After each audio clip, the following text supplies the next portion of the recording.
RTL Matin. On n'est pas forcément d'accord. 8h34, on n'est pas forcément d'accord ce matin avec Éric Zemmour. Bonjour Éric. Bonjour. Alors après l'attentat de Bruxelles, une compassion, une solidarité se sont évidemment spontanément exprimées à travers l'Europe. Mais après, On est rodé.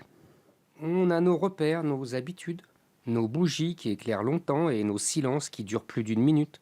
On a nos pancartes et nos fleurs, nos slogans débiles et nos larmes, nos images de chaînes info et nos experts en djihad. On est paré. On sait ce qu'il faut savoir, mais pas ce qu'il faut faire. Dès mardi soir, la Tour Eiffel scintillait aux couleurs belges, comme les Anglais au stade de Wembley avaient entonné au lendemain du Bataclan une Marseillaise tonitruante. On est Bruxelles, comme on a été Charlie, comme on a été Paris, Abidjan, Bamako, Tunis. Déjà la routine perce sous l'émotion. Les foules sentimentales se serrent les coudes. Elles ne se lassent pas de montrer leur bon profil, le plus télégénique, celui qui pleure, celui qui aime. Elles refusent de se laisser emporter par le ressentiment, par l'esprit de vengeance, par la haine. Les foules sentimentales sont françaises, belges, allemandes. Elles ont un continent, l'Europe. Elles ont une histoire, les 70 ans de paix depuis la fin de la Seconde Guerre mondiale.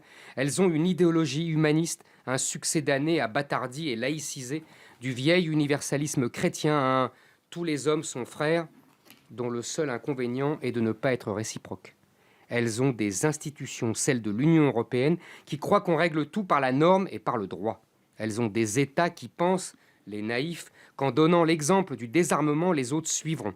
Elles ont des intellectuels, des médias, des politiques qui refusent encore de nommer l'adversaire. Elles ont des élus qui prônent toujours l'accueil de l'autre et la lutte contre les discriminations. vous voulez nous dire qu'il faut changer radicalement notre façon de voir ? Pas facile, hein ? Les foules sentimentales ne veulent pas rentrer dans l'histoire. Parce que, c'est bien connu, l'histoire est tragique. Et le tragique, ce n'est pas très fun, comme elles disent. Les foules sentimentales s'aveuglent pour avoir moins peur. Peur de ce qu'elles vont trouver au-delà. Peur de ce qu'elles vont trouver après. La guerre de civilisation, la guerre de religion, la guerre civile. Les yeux se dessillent, les cerveaux se désembrument, lentement, progressivement.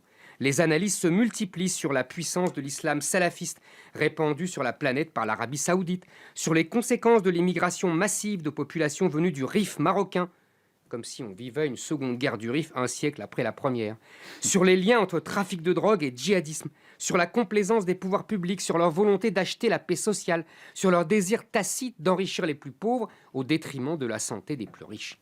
Les uns plaident l'aveuglement, les autres l'angélisme, les non-dits sortent des placards, les interdits d'hier deviennent vérité d'aujourd'hui, les foules sentimentales, toujours endormies, sous anesthésie, s'éveillent. Les foules sentimentales redeviennent peu à peu des peuples, conscients de leur force et surtout de leur faiblesse, conscients qu'ils ne vivent pas dans le monde de oui-oui, qu'ils ont des ennemis qui veulent les soumettre à leur joug. Les peuples européens payent leur rééducation à l'histoire de mort par dizaines, par centaines, mais combien en faudra-t-il pour que la leçon soit complète ?